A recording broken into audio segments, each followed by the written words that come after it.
આજે પરિસ્થિતિ બહુ ખરાબ છે। અમે જિલ્લા સંકલનમાં ગઈકાલે મીટિંગમાં બેઠા તો જિલ્લા સંકલનમાં અમે માહિતી માંગી કે મેં કીધું મારા ગામ ડેડિયાપાડામાં મારું મત વિસ્તાર છે, ત્યાં વડાપ્રધાન શ્રી પોતાનો કાર્યક્રમ કર્યો, કયા વિભાગે કેટલો ખર્ચો કર્યો મને જરા માહિતી આપો। તો એમણે એક એક કચેરીઓના ટોટલ ખર્ચાઓ મને આપ્યા છે। એક એક કચેરીઓના ટોટલ ખર્ચાઓ કરોડોમાં ખર્ચાઓ છે। 7 કરોડનું મંડપ, 2 કરોડનો ડોમ, 5 કરોડનું સ્ટેજ, 2 કરોડના ચા નાસ્તો, 7 કરોડની બસો, 50 લાખનું પાણી, 50 લાખના ફૂલગુચ્છા, કેટલા કરોડોના બેનર, કેટલા કરોડોના આપણે ટોયલેટ, 2 કરોડના તો ટોયલેટ વાન ખરા ને એને 2 કરોડ રૂપિયા। અહીંની બધી હોટલોમાં લાખો રૂપિયા બિલો ચૂકવ્યા છે। બધી હોટલ રાજપીપળા, કેવડિયા, નેત્રંગની મહિન્દ્રા ક્લબમાં 18 લાખ રૂપિયા ચૂકવ્યા ને એક એક અધિકારીએ એક ટાઈમ ખાવા માટે એક ડીશના 3000 રૂપિયા। સવારે ચાના અલગ, બપોરના લંચના અલગ ને ડિનરના અલગ। એક એક જણે 8,000 નું ખાધું એક એક દિવસ। 3,000 ની ડીશ। અહીંયા આપણા છોકરાઓ, અહીંયા ગોળદા આશ્રમ શાળા છે ને, એવી આશ્રમ શાળામાં આપણા છોકરાઓ ભણે છે, એનું મહિનાનું ફૂડ બિલ કેટલું આવે ખબર છે તમને? 2100 રૂપિયા।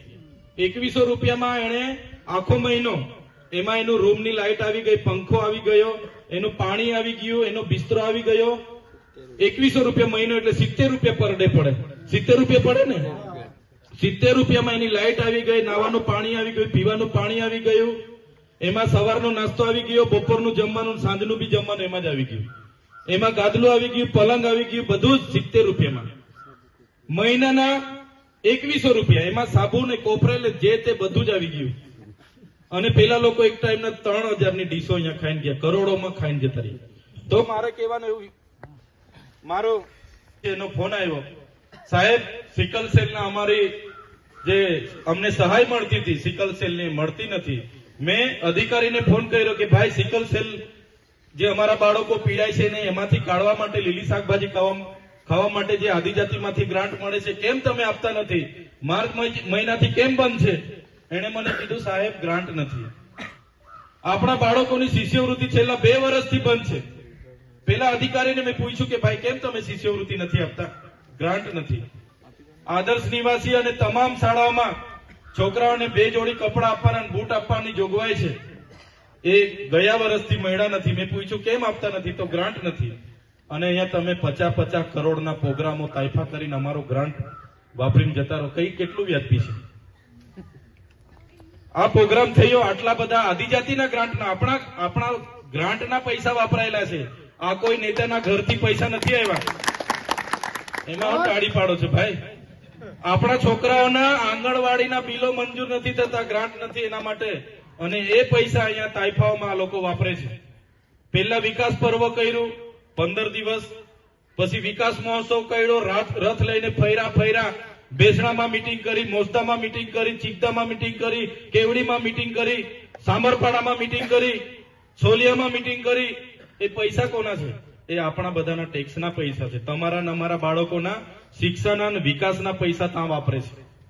હમણાં માર્ચ ઓફ યુનિટી કાઢી, એ મંડપના લાખો રૂપિયાના ખર્ચા, રથના ખર્ચા, એ કોના ગ્રાન્ટમાંથી? એ એમની પાર્ટીના ગ્રાન્ટમાંથી નથી, આપણી જે ગ્રાન્ટ જિલ્લાની આવે છે એમાંથી ખર્ચાઓ કરે છે। એમના બેનરો રસ્તે જોયા હશે, એમના નેતાઓના રજનીકાંત કરતા પણ હાઈફાઈ બેનરો લગાડેલા છે, જોયા ને? એ બેનરો એમના પૈસે નથી, આપણા જિલ્લામાં વિકાસના પૈસા આવે એ વાપરે છે આ લોકો। એટલે જાગવું પડશે, આ બધી જ બાબતોમાં આપણે જાગવું પડશે, જોવું પડશે। આપણા બાળકોના આજે બેસવા માટે શાળાના ઓરડાઓ નથી બની રહ્યા, આંગણવાડીના મકાન નથી બની રહ્યા। આજે આપણા જિલ્લામાં 12,333 બાળકો કુપોષણથી પીડાય છે। એમને કુપોષણમાંથી બહાર કાઢવા માટે ફૂડ બિલ માટે ગ્રાન્ટ નથી, ના પાડે છે, અને આવા તાઇફાઓમાં કરોડો રૂપિયા આ લોકો વાપરે છે। અરે ભાઈ, બિરસા મુંડાની જન્મ જયંતિ તો આપણે પણ ઉજવવી કે નથી ઉજવવી? તમારે બિરસા મુંડાની જન્મ જયંતિ ઉજવવાની હતી, અમે પણ ઉજવી છે, અમે પણ બધા આદિવાસીઓ ભેગા થઈ નેત્રંગમાં ઉજવી કે નથી ઉજવી? આપણે નથી કોઈ કચેરીમાં ખર્ચો પાડ્યો, 1 રૂપિયાનો ખર્ચો કોઈ કચેરી પાસેથી આપણે નથી લીધો. કોઈ લીધો તમે ભાડું? કોઈ કચેરી પરથી ભાડું લીધું? અને એમના તાઇફાઓ બધા એમને એક એક હોટલો મોટલો આ તે બધું કરોડો રૂપિયા આપણા જિલ્લાના વિકાસના તાઇફામાં પૂરા કરી દીધા.